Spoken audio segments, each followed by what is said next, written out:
All right, last thing, and then we'll end this video, is what are some events that you have coming up this fall that you can think of, or some reoccurring events that you do every fall that maybe some people can steal that are hits? My student ministry calendar is heavy on the front end, January through May.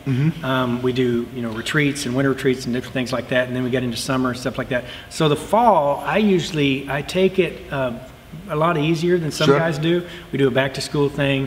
We do some strategic series every other, kind of like you with relationships. I do every other year. I revisit relationships because you do it every year and it gets becomes a true love waits type of thing. So monotony. But and so I plan those things accordingly. We got football. We want to love on the local schools. We've got the Friday nights things, and so a lot of times what I do with our events for the fall are a lot of little things, broom ball at the local ice rink and different things like that, which we work towards. But I really don't have any. I mean, the January through summer, we got a lot of things that we do and we go crazy with. But of course, then November and December we don't schedule anything purposely for the fact of families and everybody's buying Christmas presents. Why do you want to plan a $75 retreat when you're also trying to buy that kind of stuff? So we try to family orient things like that. And so I would recommend that when November and December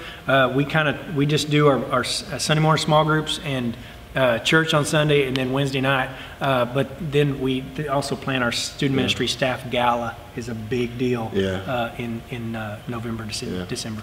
Yeah, somewhere obviously the back to school event has been big. Last year our youth group joined it with the other youth groups, and we had like almost, I think either almost or over 500 kids from around the city, and it's not just representative of the 6 youth groups that were present. I mean, there were tons of kids from different backgrounds, and that's really, really neat to see all these youth groups come together, worship Jesus, and hear a message. And we're going to do this trip to St. Louis sometime in August. There's a big concert, Hillsong, Jesus Culture, David Crowder, all these different artists and stuff like that. So we're going to go up there and see them. That's going to be, we call that like our fish day. That's when the incoming students come in, and the last event for the seniors. And so we just try to do a really big 2-day event for that. Pretty cool. And then, and like you said, a lot of small stuff because fall's really busy because football dominates the South. And so we do a lot of football games, a lot of impromptu events.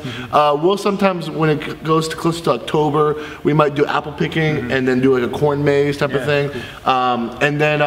And then the thing that everyone looks forward to is our winter retreat, which the past 2 years has been over the New Year's break. Now, I know a lot, do you guys do it closer in January? We do in January, Martin Luther King weekend. Martin Luther King weekend. I'm actually considering doing more in January, doing over a 3-day weekend, but we go to this retreat center, and over that break time, that New Year's break, it's to ourselves, and it's pretty gnarly. And so that's the big thing is our winter retreat, which is at the end of December, early January. And one of my favorite events, talking about fall, that I've yet to do here at Second, and then I've done at other churches, is called it's a Thanksgiving dinner. But we do it with a tie where the students show up. And just give you the quick synopsis. Some of you guys might have done it. First one I ever did was like '94. Wow. It's significant because you team up with the senior adults and they fix traditional Thanksgiving meal for your students. That's cool. All those are going to participate. You do it on a Saturday night or something off of a normal Wednesday or whatever.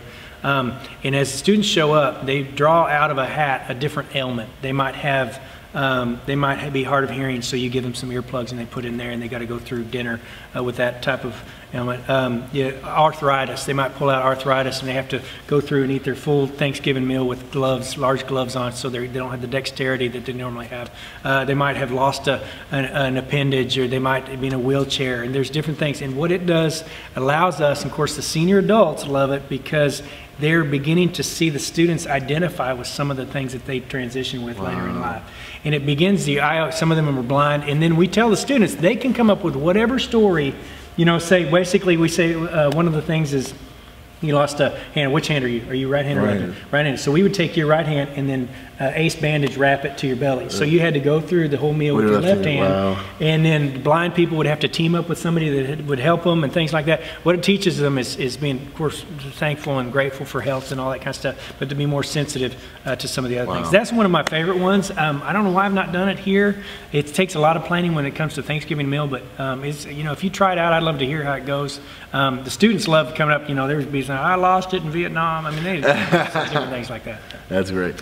All right, we'll see you guys later. This is you can find him on Twitter and Instagram at Dustin Sams. You can also find him on Periscope and Xbox Live. I'm on all of that stuff. Xbox Live. At Dustin Sams. At Dustin Sams. You guys know my stuff. I'll see you later. God bless.